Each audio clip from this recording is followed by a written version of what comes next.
hey. Oh, I'm muted. We're all muted. Yeah, we don't know what that was either. That was just a video that Nan sent us at like 3 a.m. last night. That what you just saw went on for like 10 minutes straight. I was really concerned. But there's a lot more actually. of this. We thought that he would like Evil Dead himself. My wife left me alone in the house the night before my birthday. So. Okay. Well, yeah. Happy birthday, Nance. So wait, today's my birthday. Okay. Yeah, play that. Had 3 margaritas at lunch. The birth of Hitler. Took a nap. Jessica woke me up, and I was like, "Is it Monday morning?" How did she wake you up? No. Just the normal. She wake you up, Nance? Wake up! It's time to talk about Evil Dead Rise. I'm horrible at taking naps, so the booze helped. Okay. Happy birthday. All right. Anyway, well, maybe we'll watch that whole video at the close of tonight's broadcast. So tell your mom to stay tuned. Anyway, Evil Dead Rise. Let's just get to it, fellers. Okay. Yeah. Let's do it. Real quick. I just want to see. Let's just see what happens. Let me just live. Now that you guys are here, let's just live edit you guys. Let's make you bigger, Nance. Is this showing itself? Oh no, it doesn't. My edits don't show live. I don't know what you're doing, but I'm moving you guys. Share your screen. We just moved a little bit. Yeah, you should be a little bigger. Is the point? Now you guys are bigger, right? Right. Okay. Right. Okay. Sorry, I felt possessed by a deadite. Deadite? I should have wore a red shirt, but I don't think I own any. Yeah, I'm just wearing my Delphumanoids. I am one of 2 people in the world who own this hoodie. Just you and Huevos. Me and Huevos. Okay, we are set. Evil Dead Rise. Okay. Evil Dead Rise isn't great, nor is it good, but it doesn't suck. It's just blah, which might be even worse. How can a movie have such intense visuals and yet garner 0 reaction? Yet again, somebody finds a creepy book and makes the mistake of reading from it, only to have everyone around them die horribly at the hands of a demon-possessed friend or relative. There's so much potential in a formula like this to tell a story with characters we might care about, and yet it isn't so. The old Evil Dead movies are terrifying and yet charming and creative and fun. That's why they work. This installment is neither fun nor charming because it is essentially just a one-trick pony. Shocking, bloody visuals. The problem is that these well-produced visuals have no purpose, no context, no rules specific to this darker Evil Dead universe to provide meaning or direction for the story. Instead, everything is just chaos. So despite the intense violence, the biggest shock of all is the irony of just how flat it all lands. Undesensitized kids might find this scary, but without emotional resonance to mix in with the gore fest, it's nothing but a bore fest, despite the trademarked over-the-top blood orgy. And I think you kind of said the same thing, McCurdy, like, yeah, it was a movie. I didn't think it was bad. No, it's not bad. It's not bad. It's not bad. It's not a bad movie. Like, not bad. It doesn't suck. It's seen worse movies. Like, it's not good, but it's not bad. It's just bad. It's all right. Which is not bad. Which is like the worst fate ever for a movie is to walk out being like, I don't give a shit about that at all. Does where it comes from impact that? Because I'm vaguely familiar of the old ones, but I haven't seen them. Let's just jump into my little room, my little slideshow, shall we? Do it. Get ranked 2023. Do it. Let me give you my birthday present to you. Let me get you ranked, okay? Let me get the cheese grater out and get you ranked, okay? All right. Oh yeah. See, I forgot about that. I forgot about the cheese grater because like they could have made that a lot who worse. Cares? I'm glad that could have been a lot worse. All right, so we got Evil Dead Rise, not Rises. Yes. Can't get these confused with Dark Knight Rises, but yeah, Evil Dead Rise, written directed by Lee Cronin, based on characters by Sam Raimi. All right, here we go. Wait, Sam Raimi. Yay, we like Sam Raimi. Do we have any other sound effects? He loves that sound effect. Do you have the glass breaking sound effect? The pottery. I should put the you need the dishes breaking sound, the pottery breaking. All right, so let's get possessed by the source of evil in this film, not the Necronomicon, but the creator Sam Raimi. Raimi, along with his friend Bruce Campbell and brother's roommate, because his brother's Ted Raimi, he's been in a bunch of his movies. His brother's roommate Robert Tapert made a short film titled Within the Woods, which would serve as a proof of concept to show to investors. With this and lots of begging and asking, they would accumulate close to $400,000, which they made The Evil Dead. The Evil Dead is the first movie. This film grossed $29 million worldwide. This started Raimi's career, where he went on to make the rest of the Evil Dead films, Darkman, A Simple Plan, and of course, everyone's favorite neighborhood wall crawler, Spider-Man. Yes. And I think recently he did the last Doctor. Well, and he's made other films, but these are the movies that he's probably most known for. All right, so Nans, I'll give you a quick run through as quick as possible of all the Evil Dead films. There's not very. Okay. He's already got issues tonight. This guy. But it's 1981. We got the Evil Dead film about. No, he's good. He's good. All he said was like the Evil Dead. So yeah, go ahead, McCurdy. Evil Dead. Evil Dead 1. Anything. Evil Dead 1.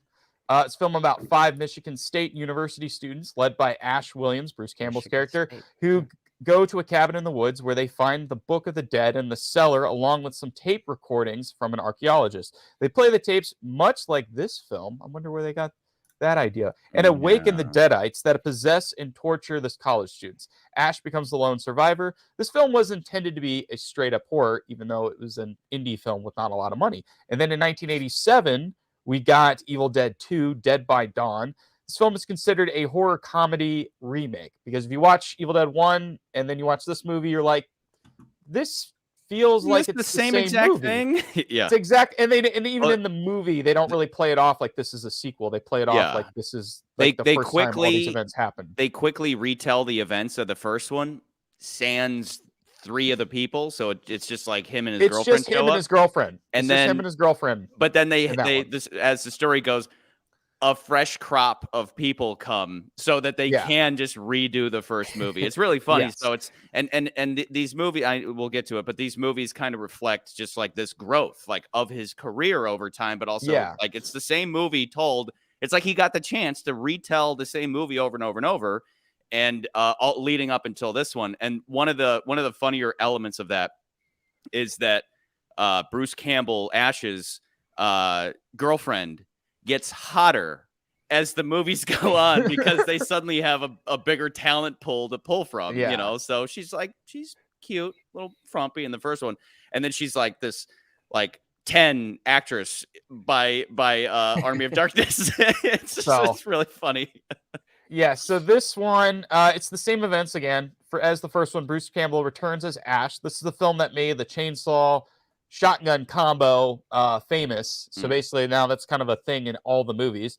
In the end of this film, the Book of the Dead opens a portal where Ash is sucked into the third film of the trilogy, Army of Darkness, which was released in 92/93. I guess they released it overseas and then it got released in America.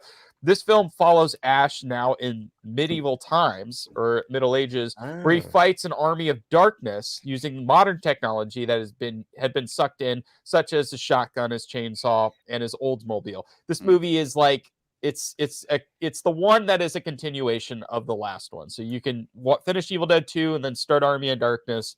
And it's the next film in the franchise. And we thought that was the end. That was like the trilogy, it's the original trilogy of the films. But then in 2013, we got an entirely new remake of Evil Dead. This one's just titled Evil Dead, not The Evil Dead.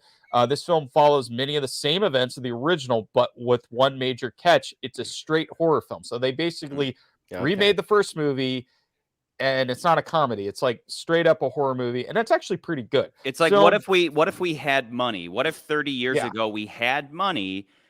Because of the way the movies were made, they are, as I said in the opening, they are funny. They are funny, and they're meant to be. You can tell that there's like a lot of tongue in cheek stuff, but it is actually scary. Moments like, my God, what happened to her eyes, and although we're gonna get you stuff, it is scary.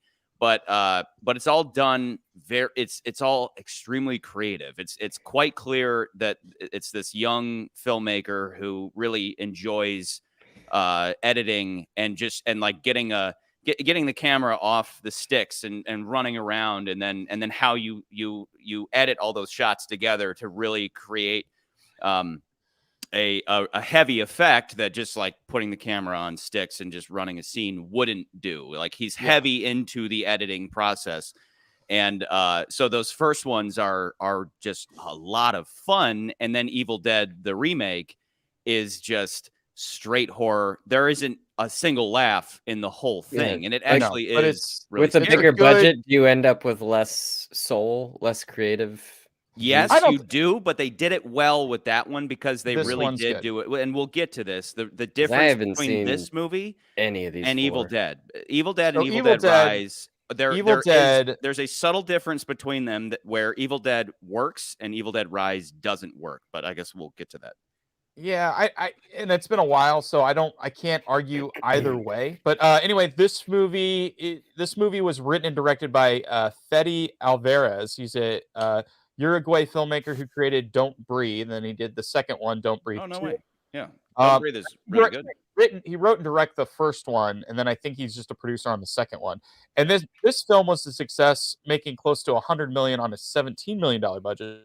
I can't forget the 2015 Bruce Campbell returned for Ash versus the Evil Dead. Was a Starz TV series, lasted 30 episodes, 3 seasons, where older Ash fights the Deadite. So basically, kind of continuation of what Evil Dead and Army of Darkness was. Now, originally, the survivor of the Evil Dead remake and Ash were going to team up, and that would be possibly like an Army of Darkness 2 or another Evil Dead movie. And that was what was planned ahead. But of course, Alvarez was going to, I think he ended up just doing Don't Breathe. There was a lot of talk of making a follow-up sequel to the first Evil Dead remake, and they just never did it. So we ended up with this movie, which isn't like, it's kind of its own, like, what did we call, it's a standalone sequel. We talked about that when we talked about Missing. Evil Dead Rise feels like a standalone thing. And there's some things maybe we could talk about in the movie that kind of lead to that. The fact that it's called Rise, it's like, okay, wait, is this an origin? I thought it was a thing? prequel, but apparently it just has to do with the building. And that's one of the weaknesses of it is that it's like, is this a prequel? Like, why involve the cabin? But again, we'll get to that. Continue, okay. Sir. So we got writer and director Lee Cronin. The director of Evil Dead Rises was handpicked by Raimi. Robert Tapert, original producer. Raimi and Campbell serve as producers. Cronin is an Irish director whose first film was The Hole in the Ground. That was his first feature film. He doesn't have any other films under his belt besides that as far as features go. But Cronin. Sorry, am I saying his name right? Yeah, Cronin. Yeah, it is Cronin. I have misspelled over here. Cronin had met Raimi through 50 States of Fright, a horror anthology series that he did for the now defunct Quibi. So that's how he met Raimi, and then of course Raimi picked him to do this movie. I don't have much to say about a lot of the actors.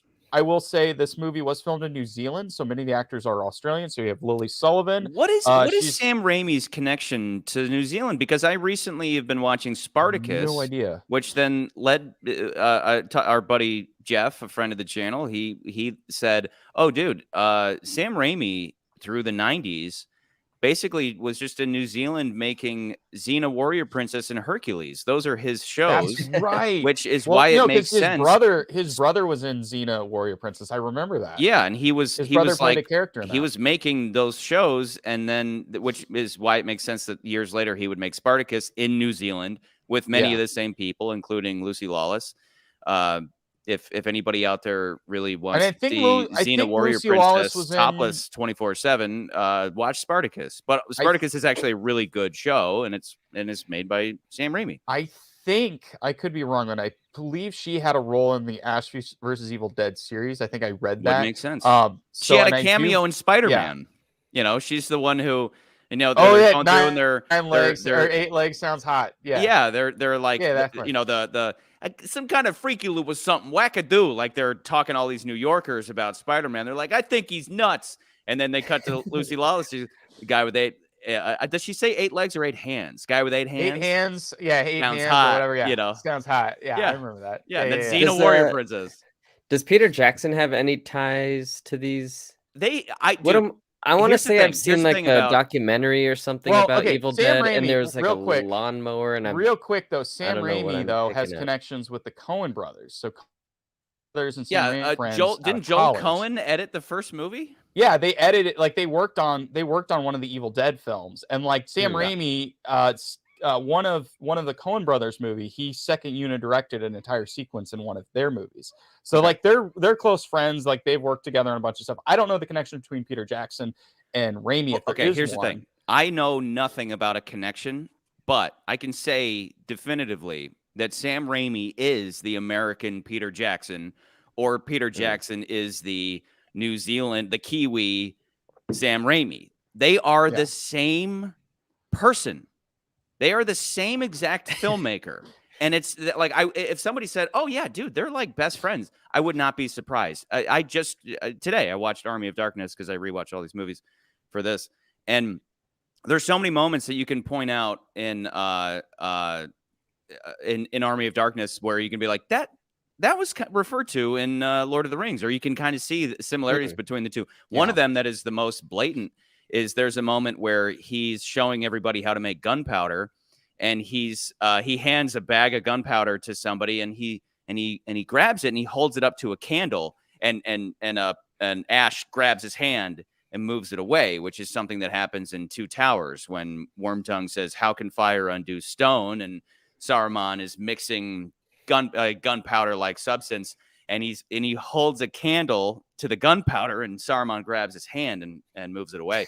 And but there's a lot of that. And then I mean, both those guys, they are unable to get a shot of a statue without starting on one canted angle and then zooming in really fast and reversing the canted angle. Like they really are. Go watch the first films of Sam Raimi and go watch the first films of Peter Jackson. They both have a love of horror. They both love to get off the tripod and run around and really create this, like, these zany effects with like a lot of just like really dynamic camera action with fast editing and some goofiness to really make fun horror movies. And so they're kindred spirits. I would not be surprised if they're hanging out right now. We'll probably find out what. Yeah, I'll probably after this I'll find out what their connection is. Real quick, like so someday there'll be. If I'm right, someday there'll be a documentary that's like Peter and Sam. Sam and Peter. Yeah, and it's like they're best buddies. They're like Maybe Tolkien and C.S. Lewis. They're just like best friends. But I don't know. Maybe. Oh yeah, Kevra says we suck, but I told him to say that. Thanks, Kevra. So real quick, we've got Lily Sullivan. She plays Beth, who's our main protagonist in this movie. Again, Australian actress. I've looked up all of her stuff. I've never seen any of it. The only thing that I was like, oh, Picnic at Hanging Rock. I love that movie. There was a TV series of it. So you can check that out. We got Alyssa Sutherland, another Australian actress. It makes me think that they just hired a bunch of Kiwis and Aussies locals for this movie. I thought that was Olivia Wilde in the trailers. Yeah, she was on the show Vikings, I guess. And then finally we have the kids. We've got Morgan Davies plays Danny, Gabrielle Eccles who plays Bridget, and Nell Fisher plays Cassie. And I think for Nell Fisher, I think this is actually her very first movie. She's very good. Young. So, and I thought she was pretty good. And then finally, I've got Bruce Campbell, who's been he's the series essentially. He's always been in all these movies. But he doesn't appear in this movie at all. He has a small cameo, however, in the voice. He's the voice recording. There's a part where one of the priests announces it and says, "It's called the Book of the Dead for a reason." Yeah. And the director intention was that he would play as a time displaced Ash Williams, and that's him in the past telling them that's no, you shouldn't do anything with this book. Yeah. That's the fun things about this isn't movie. Groovy. That would have given it away things for like me. That. Yeah. Right. But that was the intention. I honestly thought that the photo, I didn't see this anywhere. I thought the photo, when you see all the pictures, that when he's going through and he's looking at all the photos and stuff, I thought that photo was Bruce Campbell holding their version of the Book of the Dead, but it's not. Okay. I don't think it is. But yeah. Anyway, yeah, Charlie, What am I saying, Charlie? Nans, happy birthday. Happy birthday, buddy. What is that? Happy birthday. What did you think of this movie, Nans? Before you answer, though, Nans, let's take a break. Let's take a quick break. Okay. This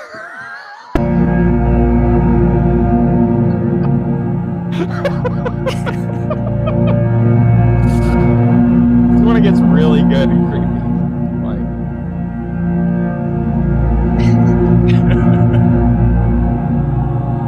Beau Is Afraid had still a grasp. Charlie, remember when I said I was going to make a new opener? I think this is the new opener. That's the opener. I think that's the new opener. But it has to be 10 minutes long, just so everybody can really get in the mood. Really, it's like an overture. Just really suck it in. Like a classic what you're about overture. to experience. Yeah. So, Nans, what did you think of this movie? What were your thoughts, feelings? I thought it was fine. Like, I think. Sure. Yeah. Did we touch on it already? Like, it wasn't bad. It wasn't great. It didn't blow me out of my seat or anything. It was entertaining enough to where I wasn't upset leaving the theater that I had gone to see it. But yeah, which I think is a fate worse than death. It's just like you would prefer it had been bad, or I like if I made this movie and I showed it to people, I'd either want them to be like, that was really good, or that was terrible, but to just be like, you know what, I don't give a shit. I'm like, oh God, you know what I mean? Like that's even worse. Especially and as you said what the knowledge of the previous movies, does it weigh in? Well, it shouldn't, because this is the remake. Like, yeah, the Evil Dead, the remake is again made 30 years after the original. It's effective and it is scary, and I revisiting it recently, I do scary? Really like it. I really like it. This is like a remake in the sense of, like, how, Die Hard was a big hit. So it's like, let's do Die Hard on a plane, and you get whatever, you get like executive action or executive decision. And then, like, let's do Die Hard on a train, and let's do Die Hard on a boat. It's the same thing in a different setting. And this is the same thing in a different setting, but it has nothing to say. And I think really the moment that kind of says it all. Setting. Well, yeah, but like the cabin, but it doesn't hit as hard because there's nothing going on. All there is intense violence. So it's like, how does this?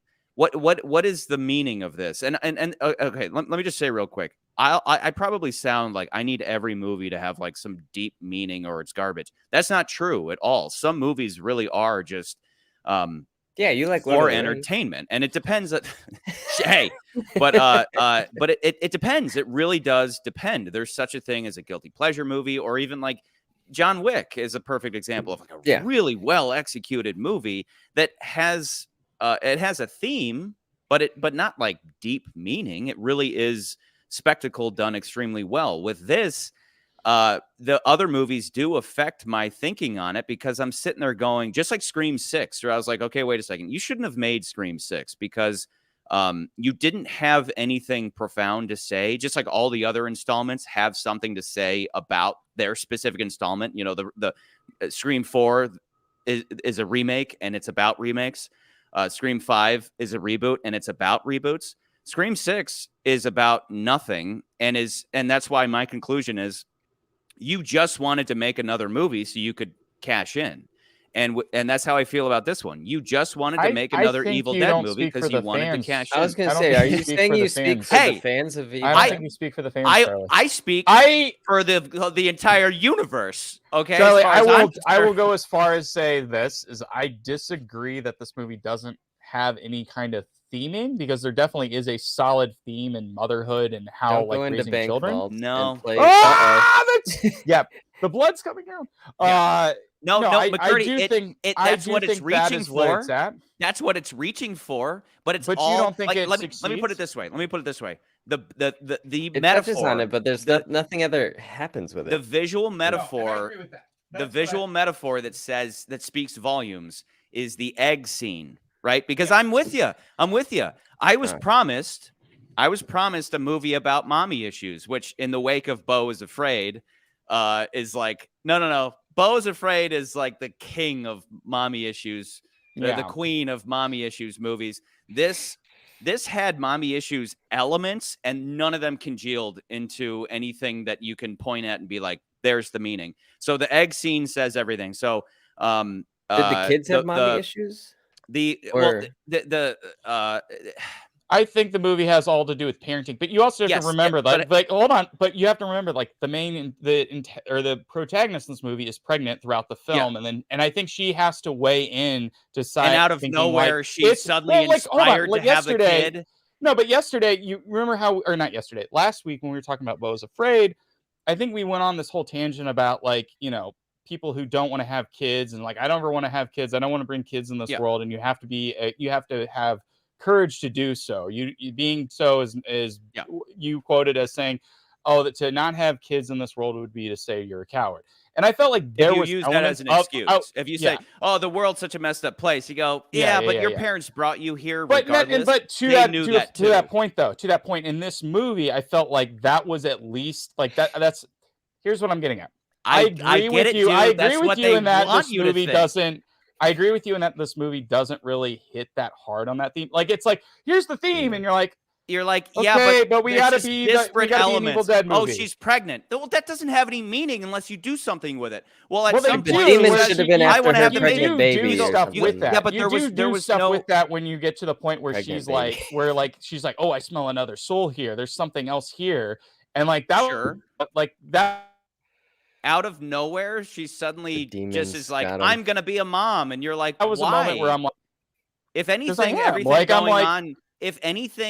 everything going on should have her terrified to be a mom, but out of nowhere, she's like, no, I'm inspired to have this baby. And you're like, well, why? I don't understand logically. Like, and when I say logically, I mean like logically, but then also emotionally, why she's inspired to be a mother, and so it comes across as contrived and arbitrary because there's no like logical step from, because obviously let's take a step back. The synopsis. The movie begins at the cabin because I guess we have to, because the other movies were all cabin in the woods movies. So it starts at a cabin and some weird stuff is happening. There's three people there, a couple and a third wheel, Chica, and one of the girls is acting weird, kind of sick, and then she starts going through the normal like possession stuff, like just sitting up and acting weird. Laughing. And then she ends up like she scalps her friend, and then one of the dumbest moments in one of these movies, she grabs a drone that the boyfriend is operating and just like smiles as she like throws the drone at her face, which somehow then knocks her off into the lake, and then she rises up, and it's like Evil Dead Rise, and then that is bookended. It looked cool at the end of the movie when the final coup de grace takes place, and the demon mom and all that is ousted with, of course, a chainsaw. The demon is now in the parking garage and possesses that girl that we saw in the opening, thereby bookending this story with like how the Evil Dead end up at a cabin on a lake, but that same cabin doesn't really have anything to do with the original movies. So it's like, it just seems like, well, this has got to be in there. We have to refer to the cabin. And that's where Nan sits there and goes, well, wait a second. Is this like an origin story? And I'm sitting there going, yeah, is this? But it's stupid. And then if you go back to those movies, if you go back to those movies don't really like it. In those movies, the stuff that's in the vault is essentially in the cellar of those of both the first movie and the second movie. They're in the cellar. So when I read all that stuff and had a refresher, I was like, oh yeah, this movie is basically they do everything that the originals do and the remake, as far as all the beats, right? Basically they set up a snare. Finding the book. And reading the book. Hold on, but the major change in the story, the biggest change in the story isn't necessarily the setting, as most people point out. It's like, what's the setting? It's in a building. Like, I get that. The biggest change in the story is that the protagonist is this woman who thinks she's gonna have a baby, and she's like worried about Then it because she focus doesn't know on what she wants to that and do. don't do the cabin. And then, but also she goes to her Cabin was sister's pointless. family, and then there's like 3 kids. It's very like that to me is like I think if you were gonna say that's the biggest difference from these movies, it's the types of characters. It's not just a bunch of dumb college kids who go to the cabins. Like that's what's majorly different from this movie. I will say this though, the thing that I thought the movie wasn't like 100% on wasn't the. I mean, yeah, you could say it's the story as far as the characters go, but I felt like the movie was at times gonna do some of that Raimi fun stuff and make it kind of a horror comedy, but then at other times it was like, oh, we're gonna make it a serious movie, and like they But couldn't. that's right They here, weren't right here. 100% Kel sure. says she likes it because it was a gore fest, and I'm like, okay, then It go was, watch and I Evil did Dead. enjoy that about it. Then But go watch I Evil don't Dead, but think- it all falls so flat because it's like it's just it's boring. That's what I'm saying. The biggest irony is that even though it is like, wow, it's a really impressive gore fest, there's nothing that's anchoring me to it. And it goes back to what I always say.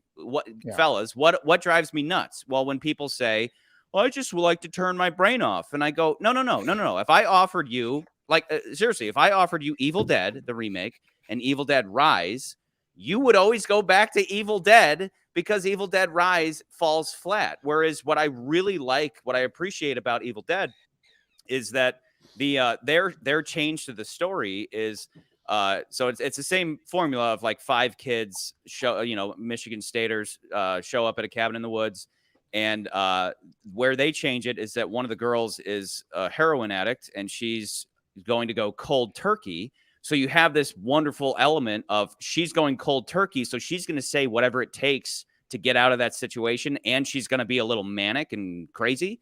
So when she's possessed and she's manic and crazy and saying whatever it takes to get out of the situation, like saying like there's something in the woods, they're like, my God, she's out of her gourd, but then it starts to become real for everybody else. And so I think you're talking about the first remake, right? does the University of Michigan Evil person Dead. blow her head off?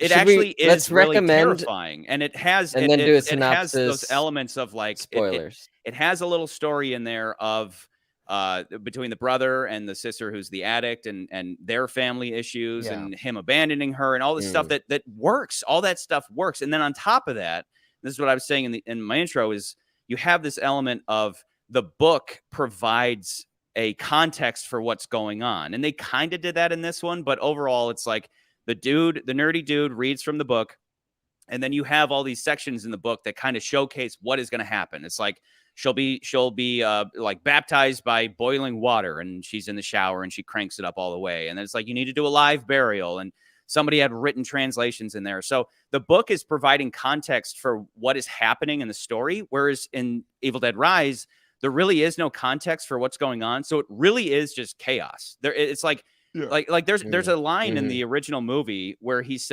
Ash says, why are you torturing me like this? And it's kind of a tongue-in-cheek answer to the question the audience is asking, which is like, why is any of this happening? Why doesn't this satanic, demonic presence just kill everybody immediately? Like, it can do anything, so why not just stop everybody's heart? Why not just possess Ash immediately? Like, why are we beating around the bush? The rules are because at the end of the day, the rules are unclear in the original movies, but the point of the movie is the entertainment and the charming nature of Ash and how he deals with the situation. And that's why those movies work. But when you take those elements away, all you have left is a straight horror movie with no context. So let me jump to another franchise to further illustrate what I'm getting at. I really like the Conjuring movies, maybe the first one at least, because what it does is it immediately sets up rules. And I love the scene where they're teaching a class and they have written on the board, it's like the 3 steps to possession. And it's like, it begins with, because how many movies have we seen where it's like like possession / creepy house movies where there's like you hear creaky noises and then there's like giggles and then there's like footprints where there shouldn't be and a door slams. Well, they put that in context and they say, well, at first the demonic presence is trying to scare you. And so what it does is that the more scared you are, it's as if your immunity is lowered. So it begins small and you start to get more and more afraid. And then the more afraid you are, the more your immunity is lowered. And so then it eventually like things are moving.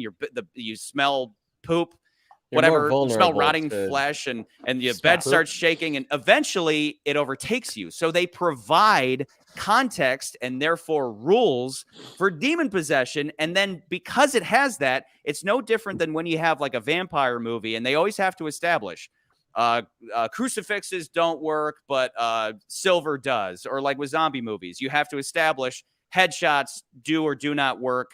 Or like in like Return of the Evil or Return of the Living Dead, headshots don't work.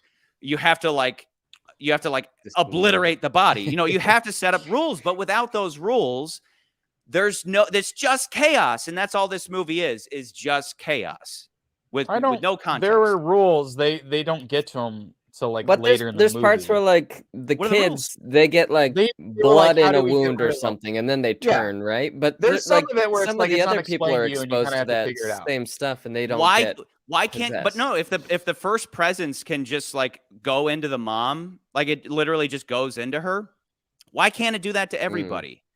You know what I mean? Like, That's true. How is anybody ever immune to this? And what you need to fight back against me asking that question is a more meaningful story. So again, let me take a step back and talk about the hold of all scene. the wires in the elevator. Why not just undo the deadlock? Why not just blow up the building? You know what I mean? Like, and again, this is what we talk about in Bond all the time, where I go, why not just shoot Bond in the face? And when I say that, I'm not just being that guy who's a pain in the ass. I'm being that guy who's saying you need to write a better story that challenges me to follow along with it, because otherwise I just go, this is all contrived. Like in Live and Let Die, the bad guy looks stupid and it's all contrived because every step of the way he keeps saying like, hey, I'll pay anybody, just walk up and shoot Bond in the face, and everybody keeps failing to do so, even though they have the tools to do it. That is bad writing. That's not me complaining about like being Scott Evil.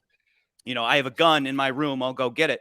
It's me saying your story is contrived and there's no structure to it to make this enjoyable. So let me lay out the egg scene. McCurdy, you have that look on your face of shut up. I get it. Should we? Let me do the egg scene. Let me do the egg scene. All right. So Mom is possessed. Okay. And so all it is like there's an earthquake, and so here you go, Nance. Wait, hold on. You're saying you're like what you would have done to do it? Is that what you're trying to say? No. Or how it is in the movie? The egg scene speaks volumes for what I've been saying about how random this movie is and how it's like, no, there are themes here, and I go, yeah, no, there's random elements that point at a theme. There is a theme, but none of that congeals into the eggs never even struck me as anything. So here's the thing. So Nance, to your point, quick synopsis is that we established that there's this family that like dad's no longer around. Sister-in-law shows up. She's pregnant. She's going to have a bastard child. She's, it's never said, but it's clear that she's wondering whether or not she wants to have the kid. Meanwhile, she's with her sister who has these kids, and she's kind of like, she's a single mom now. And it's like, she's not a bad mom, but she's like fighting with her teenagers, very natural fighting with her teenagers. So they're all kind of punk rock. Yeah, exactly. Yeah. The daughter looks like a boy and the boy looks like a daughter. It's weird. It's a very weird family. The mom's like a tattoo artist. The boy's a DJ. The girl is an activist. And so it's like, there's a little girl. It's like the most ridiculous, like progressive family ever. It's like Modern Family on crack. I like the family. Sure. So, and then the little girl is like your average little girl. But anyway, so moving forward. Cutest little girl. The cutest she's little adorable. girl. She's adorable. She has the dumbest line in the movie, but she's adorable. So, okay. What's the dumbest line in the movie?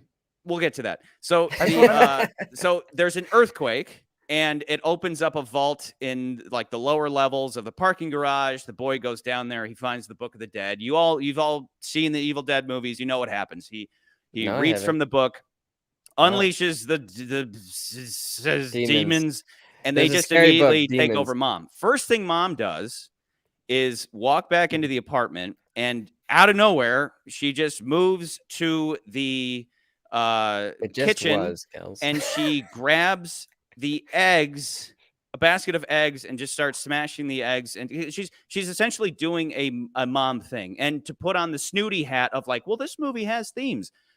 what are I thought she was eggs, just right? being Like creepy demon obviously, lady. yeah, but obviously the eggs are like smashing eggs. Eggs are obviously Signify. symbolic of children and your seed and all that. So she's smashing the eggs. There should be meaning there, but it's at the same time, it's just random. She walks in, walks over, and just starts cooking an omelet and smashing the eggs. And that's what I mean. It's like, no. Like, I'm sure the writer's like, no, the eggs are a symbol of the destruction of the family and the destroying the children. And meanwhile, the sister is contemplating an abortion and blah, blah, blah. And I'm like, no, but dude, at the same time, it's random. She just walks in and starts smashing eggs because it's creepy. It's meaningless then because it's unmotivated and therefore stupid. Why? Well, it's meaningful. But it's not unless it makes sense within the scene or within the story, and it just doesn't. It is just arbitrary and therefore random, and that's where I just go, your movie sucks. It sucks. Like you holding this pen. Why are you holding this pen? I Man, like this it's pen. almost like if there was I mean, it was almost like if there Stab was you in the neck with it. Nans, Huh? it was almost like if Charlie, there was would you Baskin recommend Robbins this in movie? Yeah. Those, yeah. Instead of It's almost pizza, like if there's only it was like Baskin Robbins. instead of getting my pizza, God. they're like, let's go get Baskin Robbins. I thought, yeah, they could have still eaten that pizza. That's what I was upset about. Yeah. Well, they did. They ate some of it, but that's why for me, I'm like, this is just another installment that has nothing new to say. So that's why I think it's like it's just like I don't agree. monetary. It's like why should we Yeah. do another installment of Scream? Why should we do another installment of Evil Dead? And they go, because money. Yeah. That's it. There's this movie has nothing to say. Okay, I don't. Here's the thing. Chucky Rants. Wavo said this, and Arlen Arlen mentioned apparently they're gonna make a new one of these like every couple years. Yeah, they're talking. So it's just like Bruce Campbell and already Bruce Campbell has and become Raimi a want to do generic like three. horror Pull that back franchise. Up. Pull that back up. That people have heard the name of. So Pull that they're back just up. gonna keep using it. Huevos. I am constantly accused of stealing. This is why I don't watch reviews. I don't watch any reviews. I don't watch RLM anymore. I don't read reviews. I don't look at Rotten Tomatoes or anything. But like, I take this as the biggest compliment ever because we've never shied away from saying we fucking love RLM. But like, for years, I've been watching them for like 15 years. I'd call up a buddy of mine and talk about a movie I'd seen recently, and they'd say, "Did you watch the RLM review?" I said, "No, why?" Well, because you have the same exact view. I'm like, dude, they're kindred spirits, man. But I've had people in the past be like, you just stole their view. I'm like, no, I didn't. I just happened to line up with them all the time. It's not 100%, but it happens frequently. Yeah, I like I think I said a couple of weeks ago that the only time I've really ever disagreed with them was somehow they did not understand Cabin in the Woods, which is relevant because Evil Dead is the Cabin in the Woods movie up until Cabin in the Woods, which was like 2008, maybe 2009. Stole it. It was 2012, I think. 2012. Later than that. I think it was 2011. You're right. I don't know. Took it, like just stole the title, right? In the same way that Scream, like maybe the best slasher movie was, I don't know, people would say like, let's just say Halloween or something. Scream stole it from Halloween by commenting so well on the genre that it was just like, okay, you own it now. You own the slasher genre. Cabin in the Woods owns the Cabin in the Woods genre by talking about it so well. But RLM did not understand Cabin in the Woods. It's like the meta stuff went over their head. They should do a review of it. They should. To go back to our formula. Hold on. Whoa, Nance. Jumping over me. I feel like we've jumping been over jumping. me. I would not recommend I'll this. let you. You're not going to recommend this movie? We haven't done recommendations in a while. All right. Yeah, recommendations. We haven't done it in a while. I would only recommend this movie. I don't think you'll be upset if you see it. Yeah. But there's other things playing right now. I had people walk Beau out Is of the Afraid. theater in this movie. Really? People walked out. I was surprised. I do not recommend this movie. There was a child in the theater. Go watch any other Evil Dead movie. Go watch I any other would rather Evil Dead watch movie. the other Evil Dead movies. I will say, like, I thought it's not this isn't the worst movie I've seen this year by any stretch of the Yeah, no, imagination. no. It is well movie. it is well put. Here's the thing. Okay, I want to defend at least some aspects of the movie because I understand your point is like things don't congeal as far as they like you bring things up and then they should congeal at the end. They kind of don't because they're for the sake of the evil deadness, right? So one of the things I did like about this movie and one of the tropes in the Evil Dead films is that people get possessed and the characters who care about these characters, like whether it's a girlfriend or a friend or whatever, they're concerned about them because they're not sure, because you're not quite understanding the concept of like, are they dead or are they alive? And then they have these moments where they switch back to their normal selves and they're going like oh my god, why are you hurting me? Why are you hurting me? Yeah. So it's like a zombie movie where it's like, that's not your mother anymore. Kill it. You know, it's like, all right. That's so that was the one element. That was the one die. element in this movie that I wished like they did it where it was like I could see the idea where it was like, okay, how do we amp that idea of like somebody switching back and saying in the possessor saying in their normal voice that like this is what they're like, that's what they would be saying at this moment, and that would freak. That would the way you do that is a little girl's mommy is now a possessed monster, and the possessed monster is like, "Oh, hi, sweetie," like being really nice. The only problem is that I think in the other movies when they switched back, they like their faces turned to normal, like they would have been. And that was the one thing I was like, you could have played that off better if they weren't creepy, because it would have been just as creepy if they were like, "Oh, mommy's okay. Like, why would you hurt mom?" And then all of a sudden they turn back into like the Deadite remake, and that happens a ton in the original movies. And you're that's, right that's, there. That's why I was saying it's a trope. In the remake, one of the moments where they do it is that the brother, again, who's helping his sister through detox, is burying her, because the book says you need to do a live burial and maybe that will cure them. And so he's in the process of burying her, and she changes back and she's going, I can't remember his name, I'll just say Bobby. She's like, Bobby, I can't breathe, why are you doing this? And it is horrific. Like, those moments are effective, and to your point, in this movie, the most memorable moment, and the moment where I was legitimately scared, like it was the most effective moment, was that where they successfully banish mom to the hallway, and then they barricade the door, and she starts, in another Evil Dead trope, she starts singing a song that only that mom and child know, and so the little girl is then baited to get to the door, and she's looking through the peephole, and that peephole shot was the scariest shot of the movie, because she's sitting there, she's facing away from the camera, and she's singing. She pops up, and then that creepy face keeps moving closer, and the fact that this creepy face is moving close to you, the audience, through the peephole, it's really effective. And she's saying, mommy and daddy are gonna, if you open the door, mommy and daddy are gonna get back together, and we're all gonna be a big happy family again. And the little girl actually does open it, but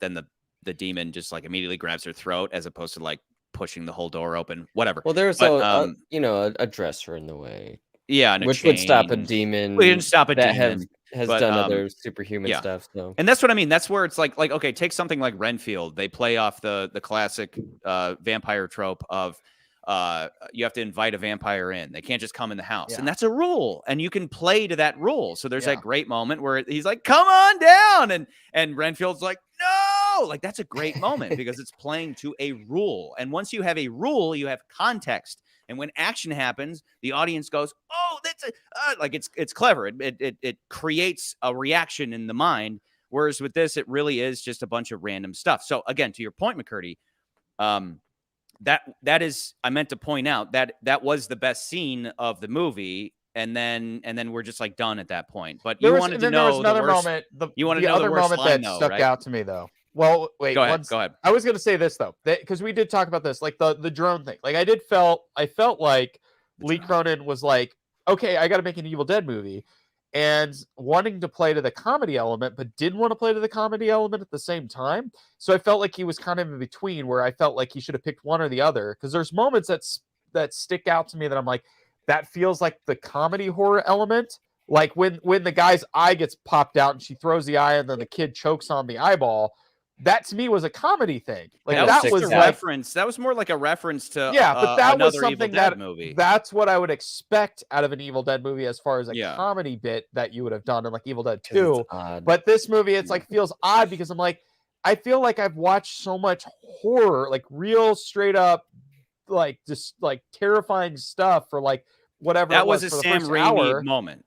And That that's a was Sam like, Raimi what moment. would Raimi do? But then later you get moments that feel like just really messed up, grotesque. Like this movie had balls to the fact that like you have 5 children in this movie, only one of which lives. Yeah. Like take that first, like most movies would have been like, oh no, the kids are going to survive, the adults all die. This movie is like, no, we're killing all the kids. They're all getting horrific Aren't deaths. there? Wait, I hang on, aren't almost there 3 threw up. kids? He's talking There about the are hallway 2 kids in friend the hallway. kids. There are 2 kids in the Oh, right. hallway. They could have done more Those kids stuff with get the it. hallway, They could have done more with them. neighbors, right? Why Yeah. didn't they? Is I that not don't an Evil know. Dead thing? Well, like the neighbors were there, and I felt like they wanted to They're focus just like, more we're on gonna the just the lay main here until the cast. appropriate time. Okay, So- what I really like though about the movies in general is they thoroughly explore the space, and they make a point of the cabin in the woods is kind of like alive in a sense, right? Yeah. It is possessed in and of itself. Peter Jackson would have taken it to the point where like the entire cabin comes to life, right? But it does kind of in a way, more or less. And they thoroughly explore the space. Like that entire set is explored where Mhm. anytime you go subterranean, there's like a purpose to it, and there's like everything's drippy and gross, and that's and the fact that it's like you kind of lock people down in that subterranean section and chained off, but then they can still kind of mess with you, and that was what they did with the hallway and everything. But it doesn't resonate as well. But the overall, this didn't really explore the building. Like at one point, they kind of teased how they were going to bust through a door, and then they would go through different sections, and then they would like be able to maybe get to a fire escape. And they never do that. They just they never are able to get through that door. And I kind of look forward to exploring the space, because that's the fun part. Like I said that about Knock at the Conjuring Cabin. does that really well. The Conjuring movies, Yes, Conjuring does. James Wan does that really well with the first and the second one, Yeah. where he I think in the second one specifically, they explore the entire apartment Yeah. where the hauntings take place before the movie actually starts. So you have a geography of where everything's at. Yeah. This movie, I to that point though, I felt like when I was watching it, as we were watching the movie, I was like, is this just like, do they just own the, because they established this in the movie where they say, yeah, the place is getting condemned. Yeah. We've got 4 more weeks. She's like, Yeah, do you we're have a getting place? I'm like, I evicted. don't have, we're getting evicted. Everyone's getting evicted. We only have 4 more weeks. So you felt like there was this tight knitness to the people that were living on this floor. Like they were the last of the floor. Throughout the entire movie, I felt like, oh, is this just this one floor in this old building that's getting condemned? And then we get to the end of the movie, and then you find out that the person from the beginning of the movie lives on another floor of the building, and she didn't experience any of this stuff. And I was like, wait, what? So there are other people? Like, That was weird. That's another. That's another element. reason And why she I comes would out- give yeah, she you comes out, she's like, Becky, it was so stormy last night. You're like, wait, who The is this? bookends were pretty What? pointless. Yes, like it they didn't were like if the obligatory. bookends Gotta were, have the cabin in there. I wish, I had wished that like maybe the 2013 stuff had something to do with this movie, and then that way you could tie these movies a little bit better together. I think like that, but okay, so I Not didn't even, mention though. this. Like, I did I mention would be this. okay with no reference at all to the other movies. There and was just, one like small. get rid of the bookends. There's one small just thing have that the they say opening in the scene. movie. The opening scene is her finding out she's pregnant or whatever. Yeah. Or maybe And then- maybe the boyfriend or the father is like a dirtbag, so she's like, I'm just gonna maybe kill there's this a baby film and move hacker. on. Like Maybe there's she a should film be hacker full cut of the on in movie out abortive there. mode at the outset. Like she's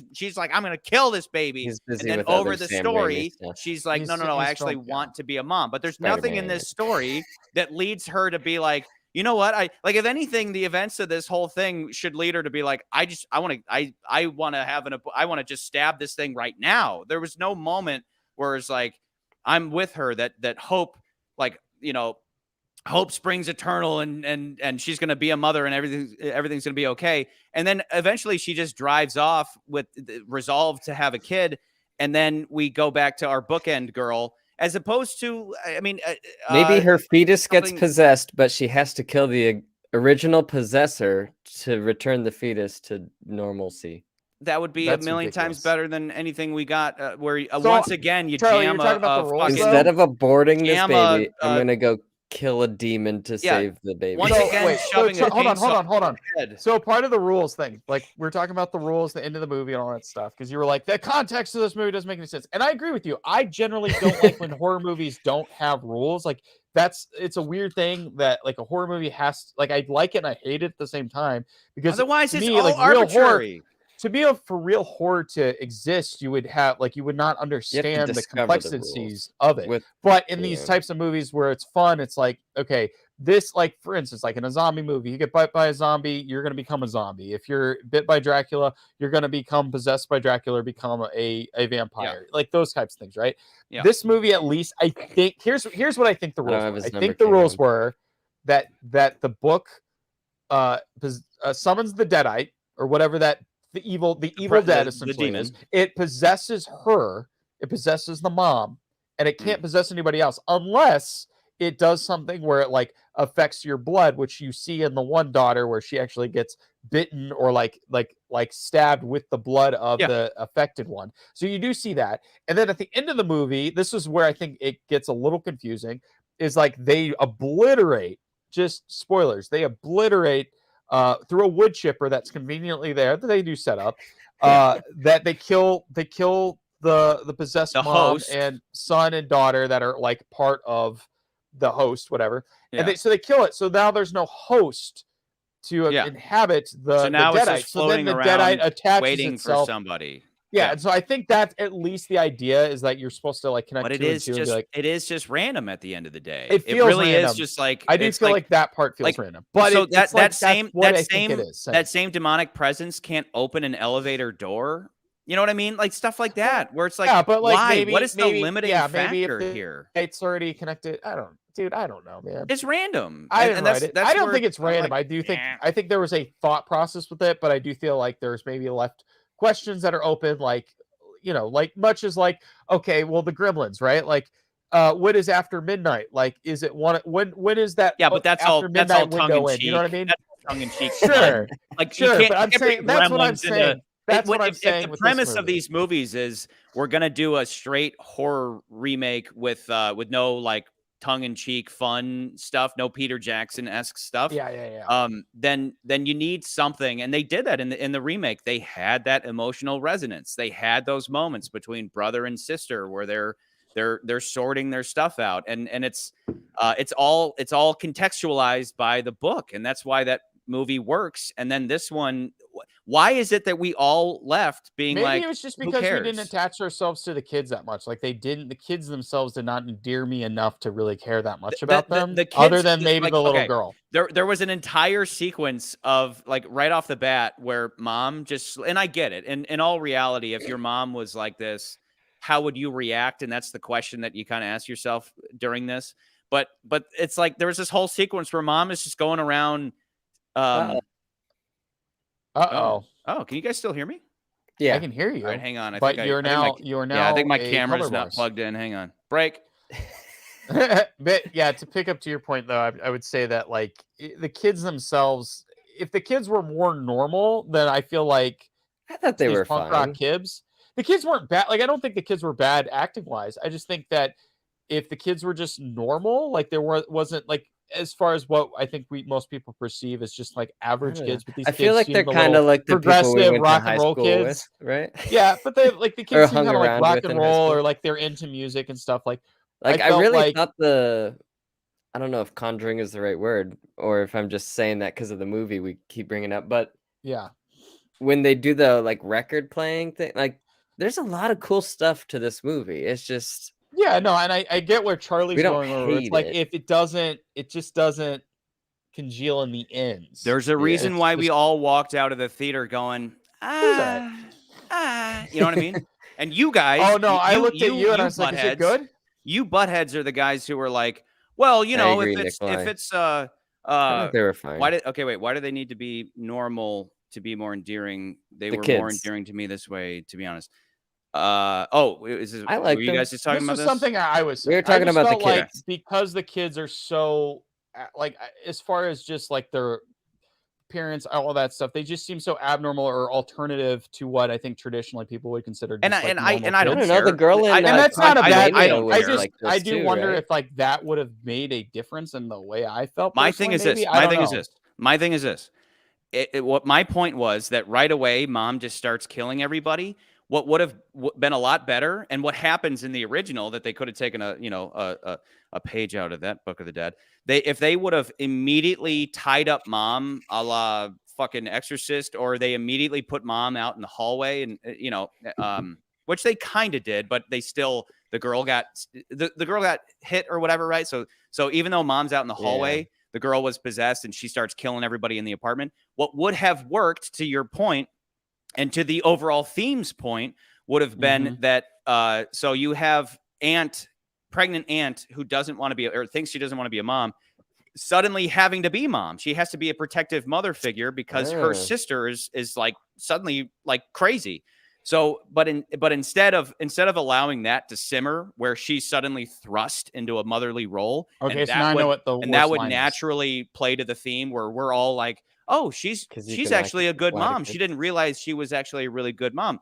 Instead, the older kids just immediately get possessed and start dying off, and she's never given a chance to change. So when she does change, it's just arbitrary. It is just contrived, because it's like even the little girl. And so here you go. My least favorite fucking line of the whole movie is when the little girl says, "You'd make a really good mom." It's just, why? Because you know how to lie to kids, which is not something that the little girl would ever say. That's what one of the teenagers would say. That would have been a great line for the sister. The line is good if the sister says it. But when the little girl says it, it's like a little girl would never say that. Aware of it. Yeah, so it's like only somebody who's lost their innocence would say something like that. So so that was stupid. That is a stupid line for a little girl to say. But the whole the purpose of that line was to show, like, oh, you're developing as a mother, but there's no context for us to see, to witness. We don't know that she was turning into a mother, motherly before. So suddenly she's just like, I want to be a mom. Like, why?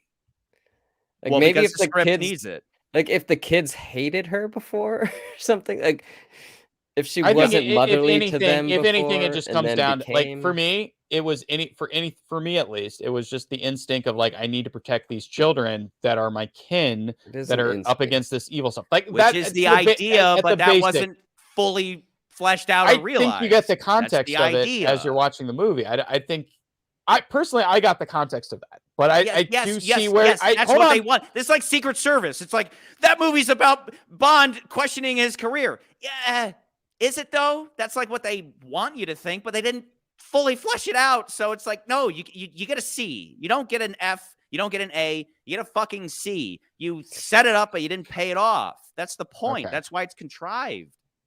Right. Okay. If you say so. Go ahead, McCurdy. No, that's dead. fine. She's dead. She's dead. She is dead. Terrible human being. She's fucking dead. And again, like, I agree with you. And as far as like the point could have been driven home a little bit more, like you're basically getting to the point of saying, like, yeah, I think on the surface, as I watch the movie, I'm like, I get the context of it. I don't need a scene to spell it out. But for you, it's like, you needed that one extra little bit to make it just enough where we saw her being like, okay, like, at least we see that arc of like her questioning if she wants to be a mom, and then actually being a mom with the kids for a little bit, and then actually, but I do feel like you get that a little bit as the movie progresses, because she realizes she has to take care of her sister, and then she knows her kids are vulnerable to all this stuff. Can I submit a change? Let me know what you guys think. What if instead of sister shows up and mom gets possessed, what if sister shows up and she gets possessed, because she's the one? So what if mom, who we see right away, mom's like, she's with a weird band that's like, into weird they're into like people. Satanism and shit. Yeah, we just found this book in the woods and we're gonna read from it and have a seance. She's like, that sounds creepy. During a concert, during a blood orgy, during a concert. But so the mom is already kind of like fighting with the kids, right? And she's a single mom and overwhelmed and all that. So what if the arc for the mom, what if the mom became the protagonist and she had to kind of like reignite her motherhood flames, right? Like the family's troubled, but Yeah. over the course of events, she like reestablishes like, no, I love my kids. But you're they go taking through the element of like, hardship. but you're What if taking, the hold on, sister was pause. the one that One was? question, What if the question. mom was knocked up? Hang on. What if the mom was knocked up and she's considering an abortion because she's now a single mom? She doesn't want to throw another kid into her nest where she doesn't have a father to help her out. And the sister shows up. The sister's the one that is possessed. And the sister is like, the arc would then be that the sister being possessed leads the mom to be like, no, I'm gonna have this baby. I love my kids. Like, she doubles down on like, no, like the hope springs eternal. I get that. I think what doesn't work about that version of the story, again, is the thing that I think worked with this movie, is having the kids facing their own mother. That's like the most terrifying thing in my mind. Sure, that should have young worked, children facing their mother as like Yeah. as a possessed demon who like tricks their kids. Like, I think had they fixed that, I think the movie would have worked better. In I'd have many no regards, complaints if they fixed that. Like, they fixed it as far as like, yeah, when the possessed version of the mom turns to the kids, she just looks normal, and like the kids are like, oh, but you can explain that away and being like, it's the devil. The devil can deceive people. Mommy's with the maggots now, and you're like, that's a creepy line, but you know, and then everybody stands around while she one by one goes around and like, but yeah, like everybody they knew, up. yeah. But at that point, you would have known, like, oh, she's possessed, and then they're like, we got to save her, but then they realize they can't. And I think, correct me if I'm wrong, I can't remember if it's the second one or if it's the remake, but don't they establish in one of them where like Ash does become evil at one point and then becomes unpossessed, and then he's alive again? Like, or was that the second one where it's like, the second one, he is possessed for a while. But doesn't the remake that happens where like the person that possessed, because the sister's the one that gets possessed, and then she gets the evil out of her, she comes back to life, and then she becomes the hero at the end of the movie. So what happens? What happens is that once the brother buries her and then brings her back, she's fine now, and the two of them are about to leave, and then the brother goes back into the cabin, and honestly, one of the more terrifying, like very subtle but therefore more terrifying moments of the movie is that the friend, the other male friend, he just comes out of nowhere and stabs him with a, you know, like a rusty nail or something. So the brother's kind of bleeding out, and the friend, instead of just like coming at him and like, ah, you know, like in this movie, he just stands there like this and just like watches him, like as he's like the stabbed brother is like this. He's like, ah, and the friend is just like with those creepy eyes as the camera is shooting the friend and backing out of the room. And it's that is a legitimately terrifying moment. You can kind of that is very reminiscent of the eye hole hallway scene that we talked about with the mom in this one. But Instead, there are a lot of just like over the top, crazy moments that aren't, you know, there's nothing that's clever or fun or quirky like the originals. But then there's also, it really is just like, it's all really well produced, but there's nothing. Yeah, it's all well done. That's what I mean. That's what, like the greatest irony of all is that it all just falls flat. Again, there's a reason why we all walked out being like, hold on, pause. This is the best quote tonight. Sorry I'm late. Told my date if she wanted to stay and watch Rank. She said no. So I told her to take a hike. I hope that's that true, is the best quote. SB for the win. Can we do a super thanks in reverse? Can we send a super thanks? The money? Can we send to SB? You the money? That's here's $10 to cover your date. That is the best thing. So you can take a hike. Wow. Yeah. Do you want to watch a group of guys where one of them is like constantly saying horrible things about women? And yeah. No, I don't want to watch that. I don't want to watch that. No one wants to watch that. Get out of here. Her response should have been. So can we go to let me look at the list. Let me look at that list. Yeah. I forgot the list. I love to see it anywhere. I didn't even queue it up. You didn't queue that stuff up. Sharing the window of bring the list up. We want the list. We want the list. There you go. All right. There we go. Okay, so let's see here. It's better than I'm gonna play the thing. I think I know where Charlie's gonna put it game. Okay. I'm just gonna play that game. So it is better than Cocaine Bear and Plane. So it's better than those movies. I would put it above Renfield. I think Char would put it above Renfield because he is an asshole. But you know, I don't here's know. the Now thing. that you say I that, I don't don't know know. I don't because know. okay, Did we Okay, to actually like be honest, let me Super just Mario Bros? contextualize this. Let's I be haven't honest put any about thought that. into ranking. For okay. the first I time haven't ever, either. I've put no thought I into haven't it. either. So I've I been look forward to you doing I this was gonna quicker. come in here with a very much like it's somewhere in the middle type of feel. But you know, the more we've talked It's about it, the more I'm competent. kind of like it's somewhere maybe low middle. Like it's not top, it's not middle because our middle is actually pretty strong. Like there's a pretty strong threshold there. Well, Let you me guys know how I contextualize feel this. about Mario. I would Let me personally put it contextualize. I above had a Mario. better time leaving the Did you Mario say movie above than this Mario? movie. I I didn't would like definitely Mario. not put it above Yeah, yeah. Mario. I mean, nobody I had a really better liked time. Mario. You gave Mario props, but not praise, right? You're Are you like, talking to yeah, me? you made all of us, like just in general. Yeah. We were talking about it in the Discord today. It's like it just passed $1 billion. None of us are shocked. Yeah. They played it safe. It is Yeah. play it safe, the movie.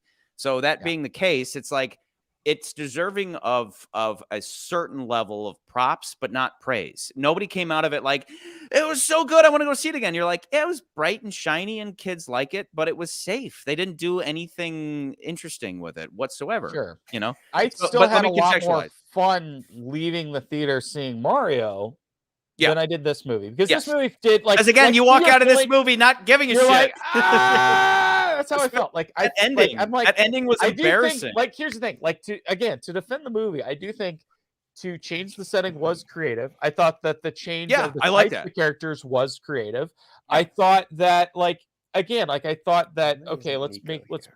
they did play a lot of the same beats in the original. Like for instance, in the original movies, they can't leave the cabin because the river The has bridge flooded is out. the bridge is out. And the Yeah. bridge is so to difference here is that the stairs are out. They can't get down the stairs. That's Yeah, the difference that what happened happened with to the the elevator stairs system. again? What happened to That the stairs? because remember They they just have an collapsed earthquake. during the earthquake or There's an something? earthquake, Yeah. and so the stairs all collapse. They can't go down the stairs. So the only way up and down is the elevator. And they're Yeah. afraid to use the elevator because that's where mom got possessed. And there was an earthquake. So I do She like I says, do never like use that the stuff. elevator.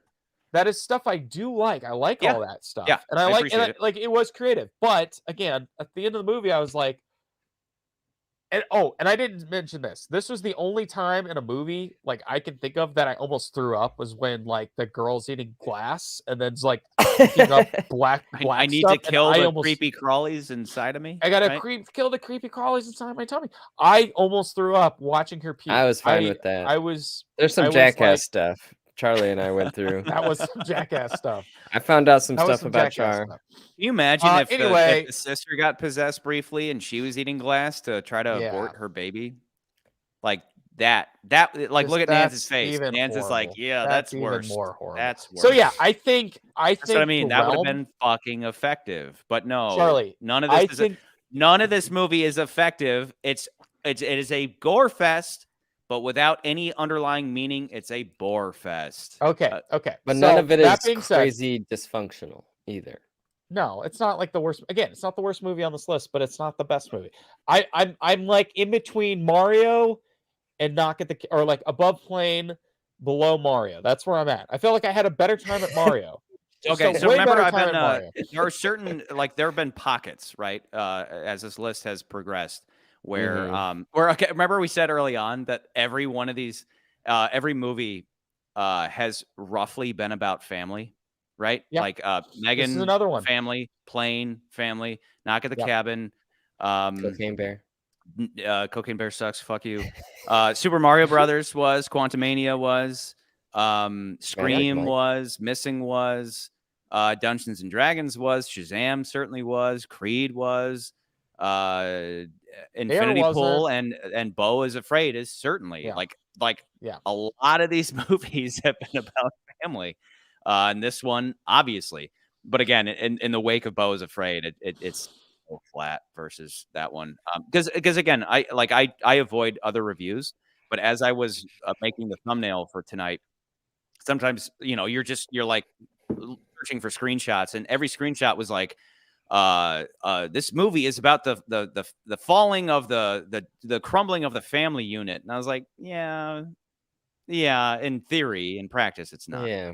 But what I'm getting at is that just like so there have been pockets, right? The movies at the bottom Cocaine Bear and Plane, just Cocaine Bear, piece of shit. Plane, overwhelming. Plane should have been in DVD box. Like Plane's the DVD Great. like yeah. But then the $5 bid. there's a Plane pocket is of movies. the what's it called? Redbox, if that even exists. Yes, Still. yes, That's a there's Redbox movie for sure. It should have been a Redbox original.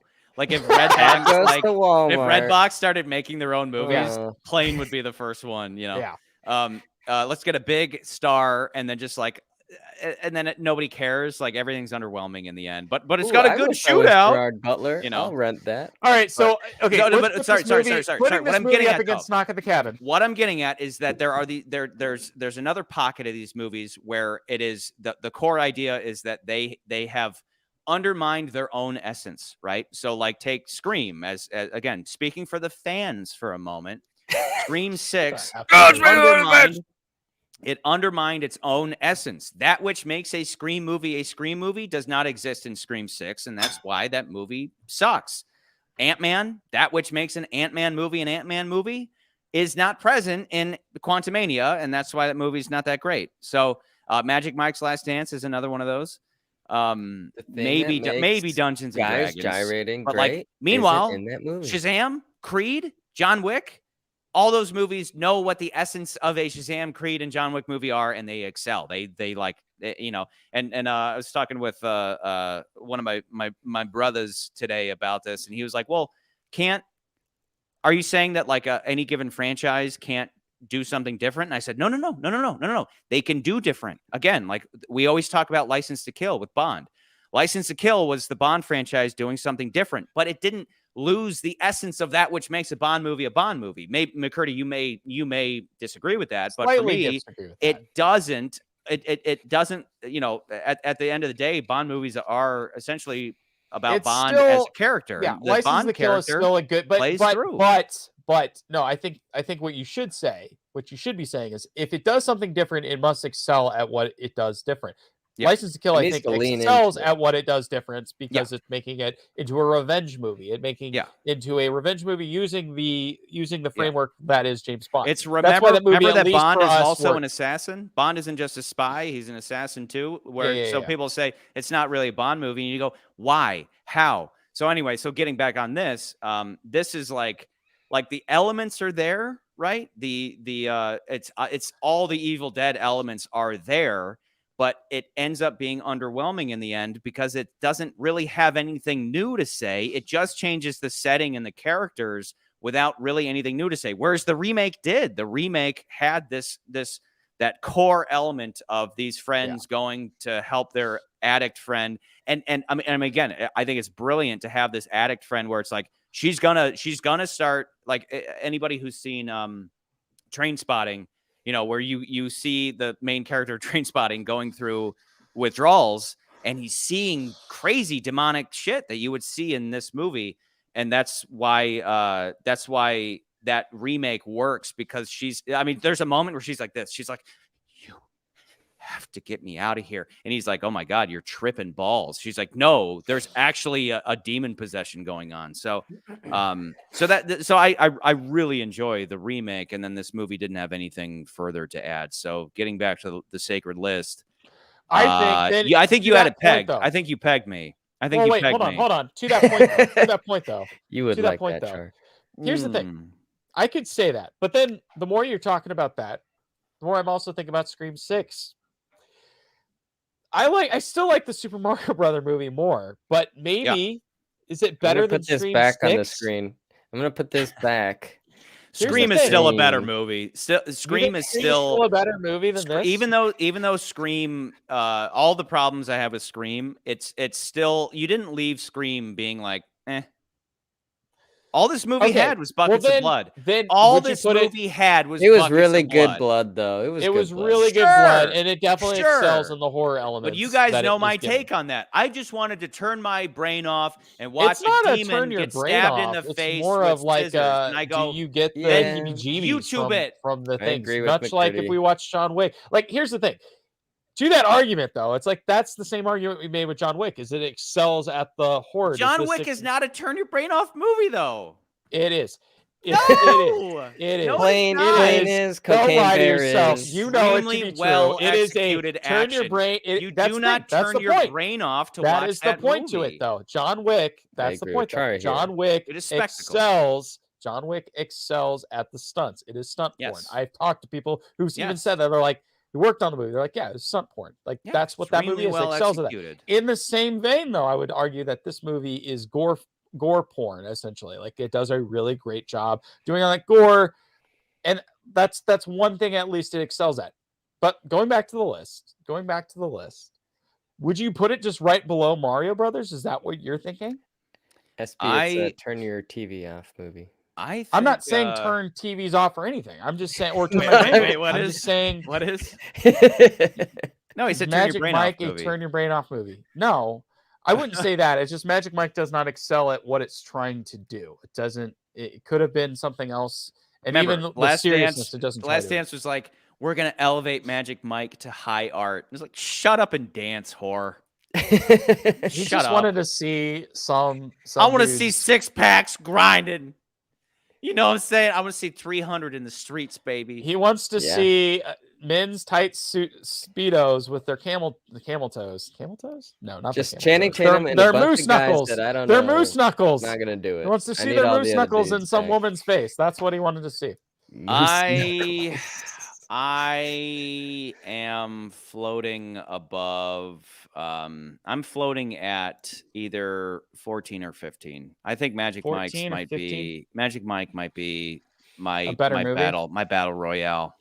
Because I think Nans nailed it. Nans is like, I think Chard put it right below Renfield, and Renfield was more fun. And Renfield had the was. over the top More like character blood to and it. stuff, but it did have its arc. It made good on its theme of like a Sure. guy in a terrible codependent relationship, right?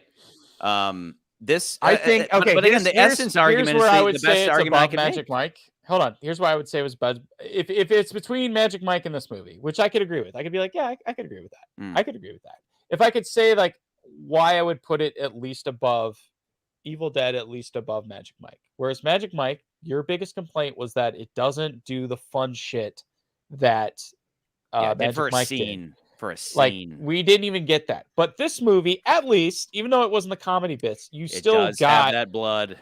you still It's get got the buckets Evil of blood. Dead stuff. Like Yes, it does. it did. It's not like the movie decided to do completely different stuff. Like a lot of it is the same kind of things you would expect from the Evil Dead, like the over the top gore, things Yep. that were like completely gruesome. Like we even get like body horror of like bodies merging and becoming a thing. Like that's just That was disgusting. a new thing. You could tell the director was like, I want to do. I am wanna do that. all about this. And that I'm was all set about up. this. She says at one point, she's like, I wish I could cut you all open and crawl inside Crawl of you so we inside could you. be one big happy family. So like that was Ugh. maybe the only clever thing that happened in the whole damn movie. And So that's what I mean. I would- that's what I mean. I would Like agree Knock to at the put it- Cabin. My problem with Knock at the Cabin, one of the problems was that it didn't explore the space. We already Yeah. touched on this. It didn't explore the space. And the fun about the Evil Dead movies is that they have always explored the space. This one didn't. You changed the setting to be this high rise, but you didn't really explore the space. So yes, We the didn't buckets go of to all blood, the other locations. the buckets of blood were the main character in this, and that's where it is a kind of turn off your brain horror movie that doesn't make sense, and it would scare kids because undesensitized kids are still scared of just like the horrific imagery, but without any kind of like underlying meaning or emotional resonance. It just falls flat. Again, we all left the theater being like, meh.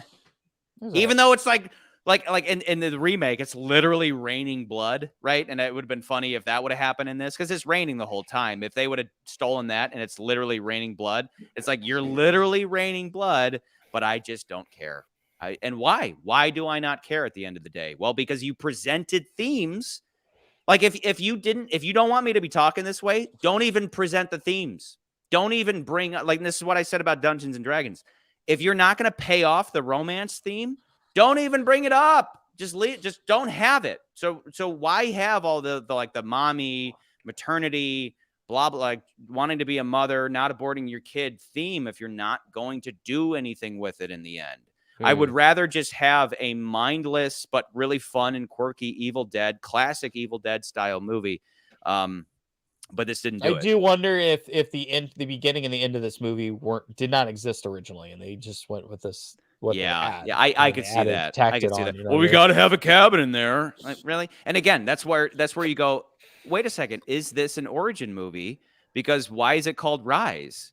I mean, if it was I would say it was Rise. It's like high rise. Yeah, exactly, high rise. exactly. But the double meaning there is that it could be the beginning. Like this is how the demonic spirit first got to the cabin. But remember, if you've seen those movies, you know that they got there because the archaeologist went there with the book and started translating it. So it doesn't add up. It's like in the end, it really does read like the corporate boardroom was like, well, wait a second, we have to have a scene in there with a cabin. I mean, why is it in a bank vault in the middle of downtown Los Angeles? Well, I don't think I'm fine with that being random.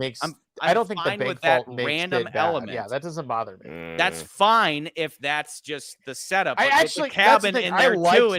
I liked the idea that like they were living in an old bank building and they had this vault that had never been opened and they sealed it and like it makes you think like, oh well, like the world building as far as that goes. Don't you wish they would have gone back to the vault then? Don't you wish that they would have had to go into that creepy hole in the ground to get something else? And you find out that like the Catholic Church had hidden this vault and they didn't, and like I don't know, there could have been way more. There's more to do, but they wasted all this time on the stupid. They had all those stuff. Crucifixes and stuff, but I want to see a woman with a drone. That wouldn't be in a normal bank. So like, I thought that was kind of cool. More stuff. I actually like that aspect of the movie. So anyway, so you want to put it above or below Magic Mike's Last Dance? That's definitely below Renfield.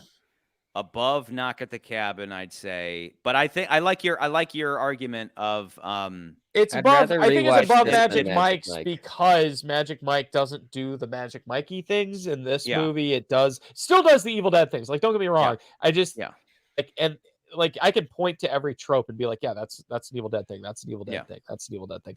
Like it does. This movie's not like far off the base, but that's where I'm like, is this as good as Scream? Like Am I confusing myself? Because I do feel like maybe this is better than Scream 6 in that regard. Scream 6, no way.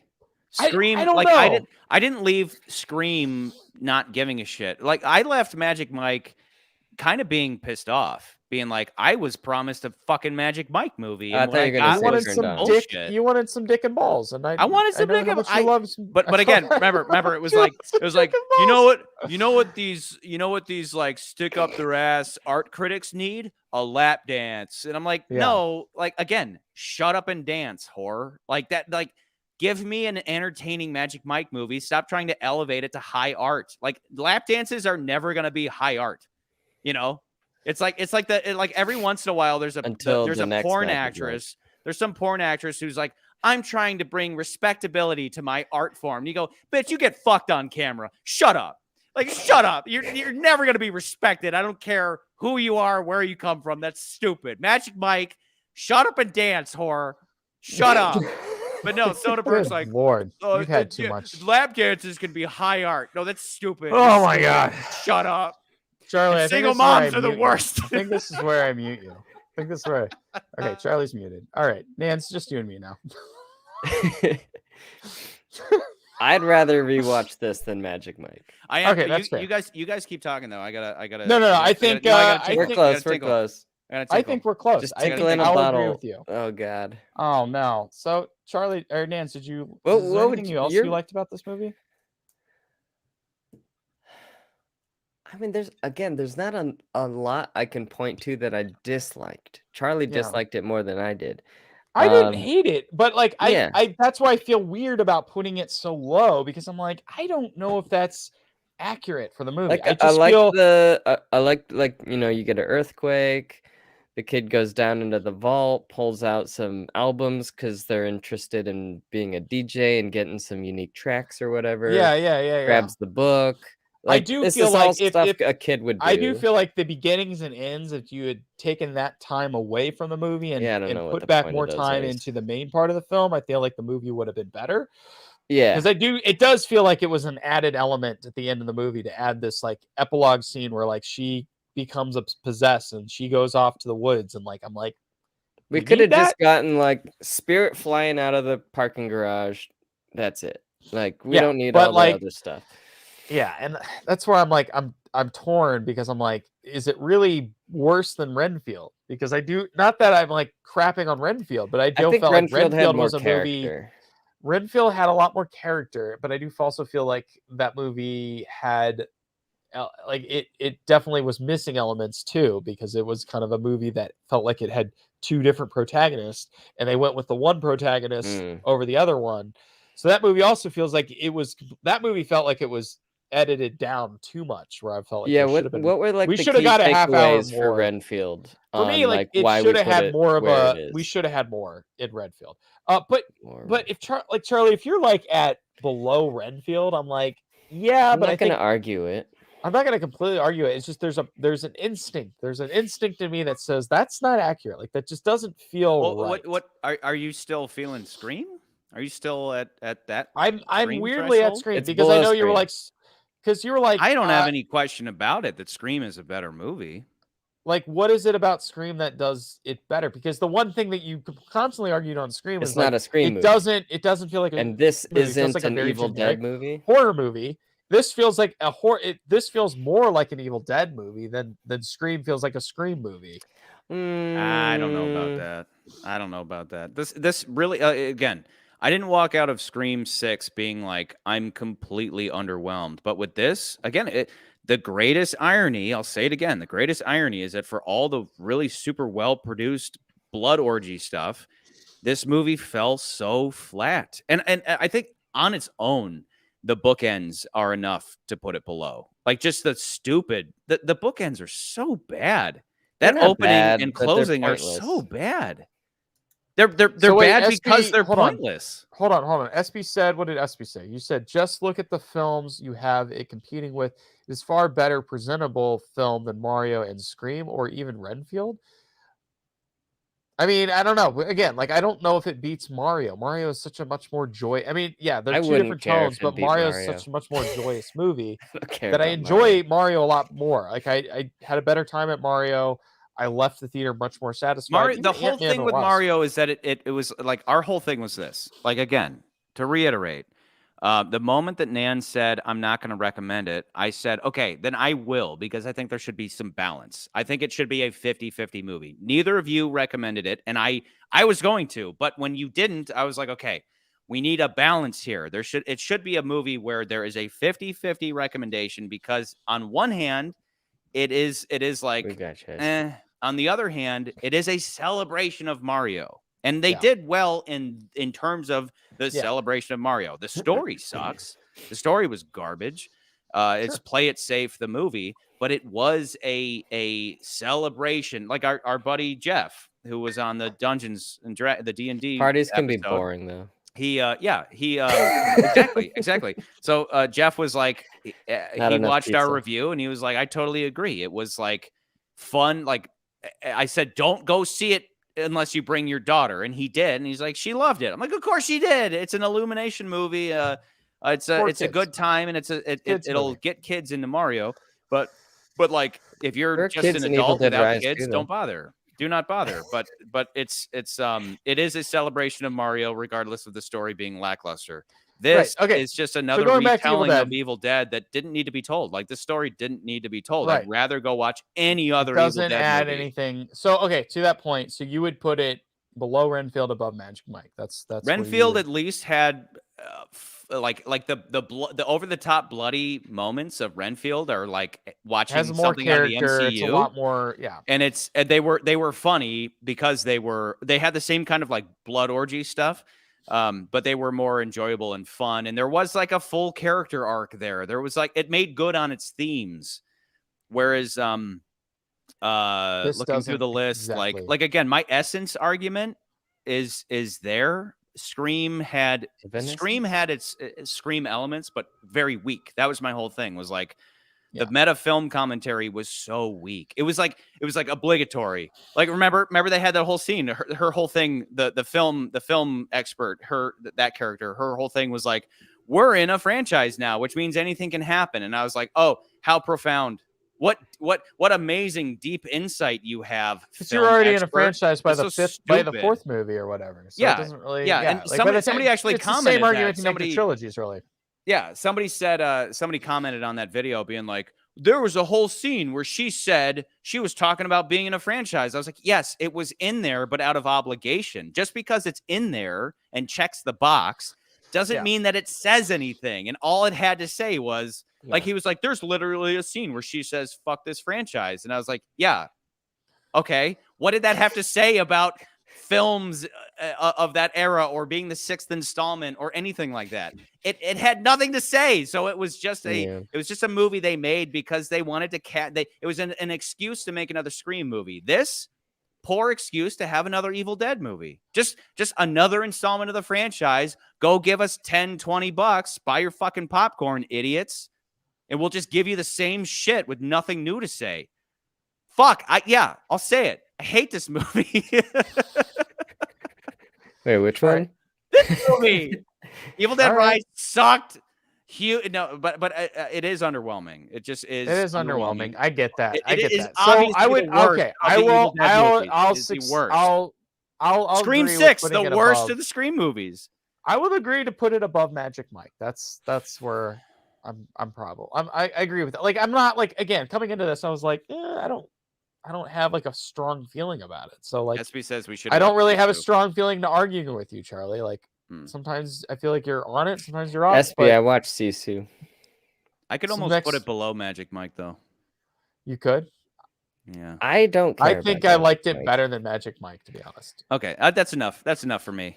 But I think Renfield was just like fun. The better movie. It was it was more fun. But I don't have it. I'll never watch Evil Dead Rise again. You know, I'll probably never watch Renfield again. I won't watch the top 3 movies. I will say again. It is everything below that probably won't.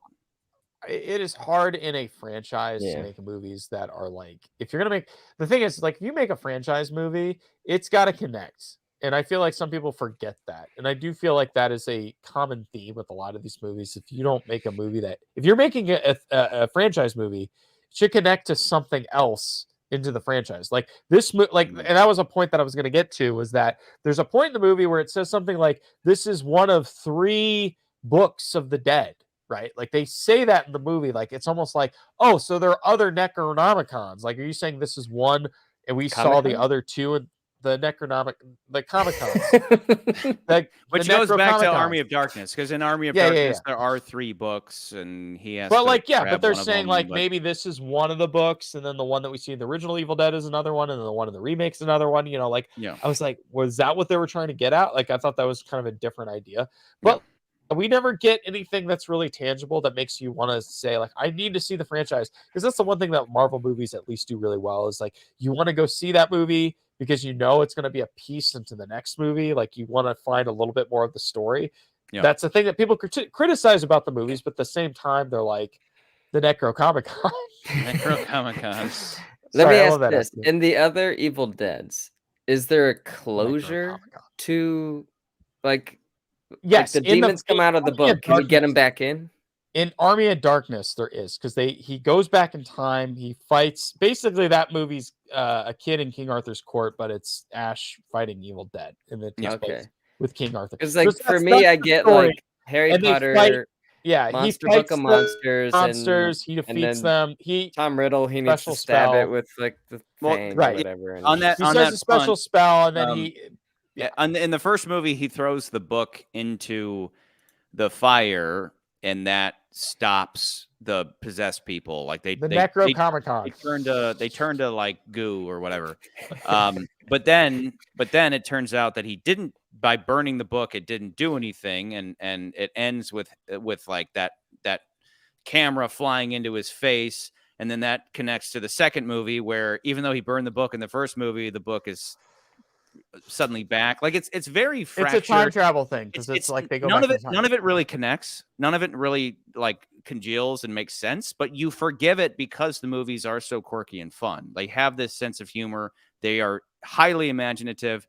They are fun. And then when you say, let's just strip all of that out, let's not have Bruce Campbell, and let's just do a straight horror movie, you go, okay, well, how are you going to make that work? Well, we need to introduce some emotional elements to anchor the story, and they do that in the remake. You actually care about the crazy shit that this girl is going through, to the point where when she gets raped by a tree, which is what happens in the first movie, a girl gets raped by a tree, and it's bizarre and crazy. But then when that now we're gonna have limited ads because I said the R word.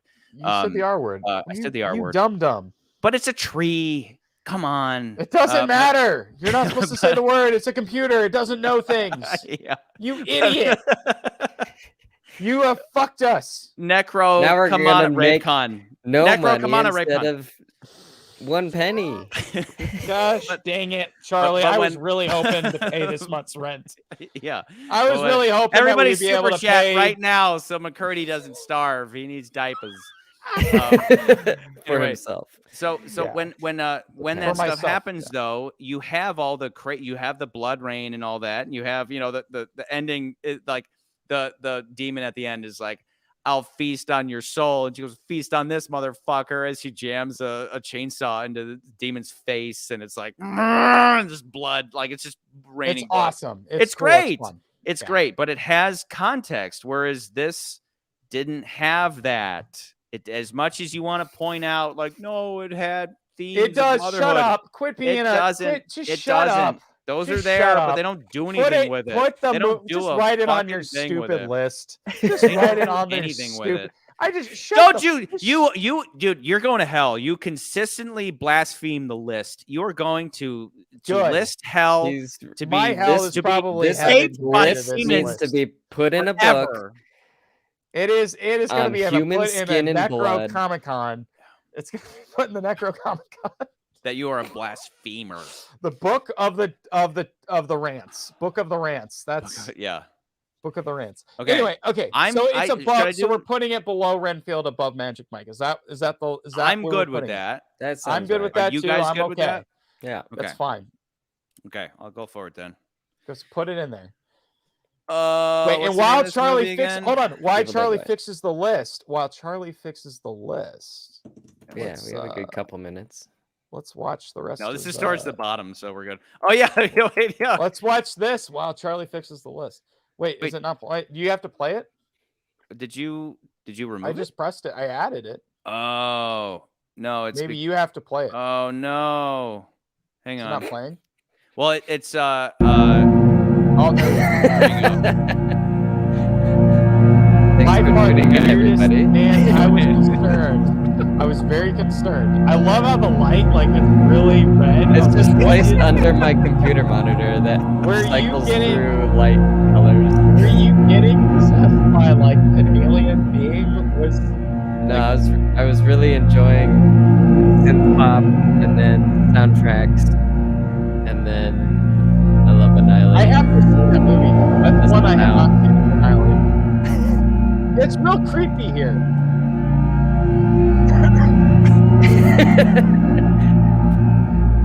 I was bored. My wife was gone. this is why we Charlie thought you seemed were like gonna he went to off bed at like yourself. 6 We p.m. thought so I you were didn't gonna off bother me. him. We were really concerned for you. Like I was like, what is? What are you? How is this video gonna end? Now I have to watch the whole thing. Exactly, Esther. That's what we were saying. Exactly. All right, enough of you. No, I want to finish it. Okay, the end of the episode will be we'll be completing that whole video. SB. SB, I'm 34 as of today. Nans, are you a 9? He's on another level, man. Oh, it's good. He's Okay, on another- okay, wait. Here you go. Here you go. All right. So the list stands at for 2023.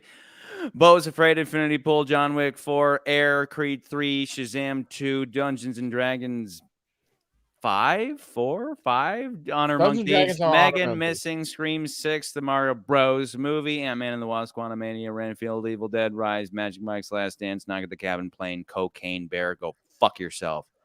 Okay. Sorry that your mother's always watching this, Nans, and I swear like a sailor, but That's Mrs. all right. Fisher, I hope to see you again someday. But in the meantime, I'm glad you always watch. Yes, and next week, SB, Guardians of the Galaxy Volume 3. Really? That's next week? That's Wow. next week.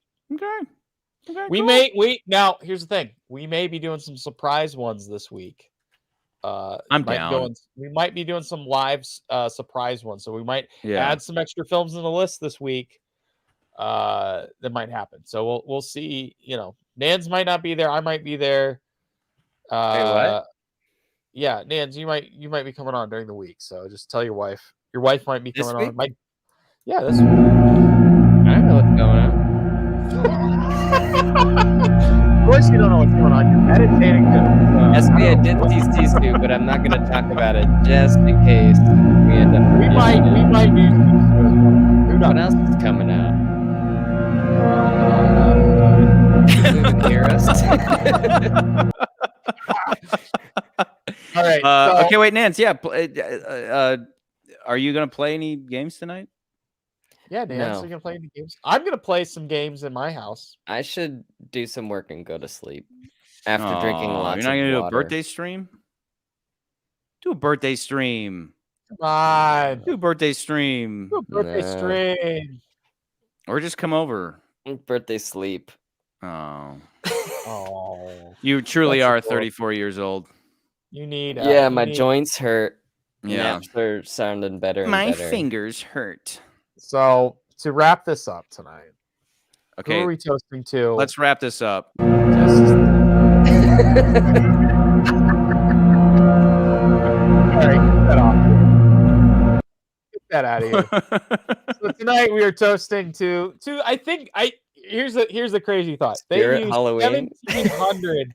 1,700 gallons of fake blood in this movie. This movie is like one of the Wow. bloodiest movies I have personally seen. There's probably other ones that But are more is that bloody does than that surpass the remake where it was literally raining blood from the sky? there was so much blood in this movie, dude. Yeah. I don't know. There's Yeah. a it's not just rain, there's a Elevator. there's a elevator full of blood. They So did. much You know. I mean, obviously they were. You can't do an elevator of blood without a little nod to The Shining. Yeah. So The Shining, which is one of my favorites. So yeah, of course. there's that. But yeah, That movie tonight, sucks. we're going You would say that. completely- You would say that. You would say that. This movie's so So boring. It's so boring. meaningful and boring. This movie sucks. I don't like to blood. think. I just like there to be. I just want a chick to get scissors shoved in her face, and then she's incapacitated for 2 minutes, and then gets up, pulls the scissors out of her face, and stabs somebody else in the face with them. Yeah. Yeah. Oh my god. I don't have to think about Oh the my meaning of God. that. So It's anyway, a here metaphor we're for toasting- AIDS. We're toasting to the blood. Yeah, we are Toasting the literally fake blood. toasting for the first time ever. We are toasting To a prop. to a prop. Because there's nobody of note in this movie. This is toasting So- to a prop. Just a bunch of we're- Kiwis. Like this would be like if with John Wick we toasted to like To the his gun? shotgun, like to the Yeah. to dragon's breath, you know? That's what we should have done. Yeah, like Damn it's it. just like okay, we're toasting to the best part of the movie, a jug of blood. To like Toasting to whoever 17,000 reloaded all jugs of those blood. clips. Exactly. Oh my yeah. God. Yeah. That guy's fingers must be calloused. Exactly. So, any other last words, fellas? Before we, if only we had red wine. Are you drinking red wine?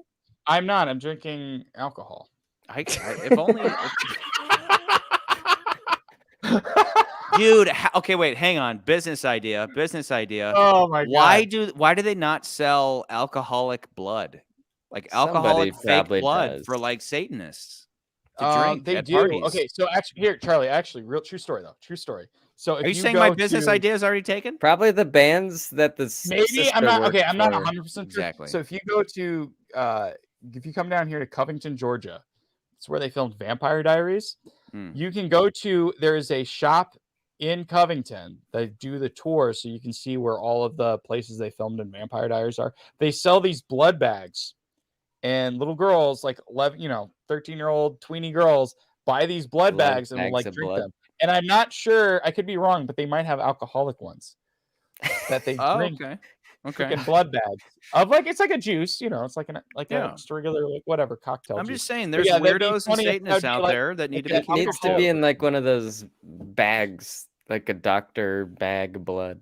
Dude, wouldn't that be better for all you Catholics out there? Wouldn't Oh, that be put it in better a if box. you instead of drinking wine, when you're doing the body of Christ, blood of Christ, drink some alcoholic blood. Wouldn't that be great? You get a little buzz off of Jesus, and you're not drinking the wine. It's like, oh yeah, like This is why we're demonizing. trans anthropomorphism. No, what's the word for when the body of Christ turns into the body of Christ? Anybody in the comments? Animorphs? Catholic? Is that what you're My talking wife about? will know. Damn it. I don't know. Catch a buzz off of the My body wife and will know. blood of You have to ask Christ. her. Damn it. Yeah. Ask her. I'll ask my wife later. What is it I'll again ask when you they what that's hey, called. when they turn crackers into Jesus? What's that called again? Or It's is it Jesus into crackers? transmorphism? Yeah, something like that. Transmorphism? Transmogrify. This is to the blood. Transmogrified, yeah. This is to Okay. the blood. To the greatest thing of this Greatest prop of this movie. lackluster this movie that Shirley loves so much. released the Cronin cut that didn't have the stupid bookend crap and just kind of focused in on a story about maternity and family and children and bringing children into this messed up world. But guess what? Last week, Beau Is Afraid did it a lot better. So fuck this movie. Fuck this stupid piece of crap, bottom of the barrel Evil Dead movie. If you liked it, you're stupid. If you liked it, your name is Nans. You liked it enough. You didn't hate it that much. Get out of here.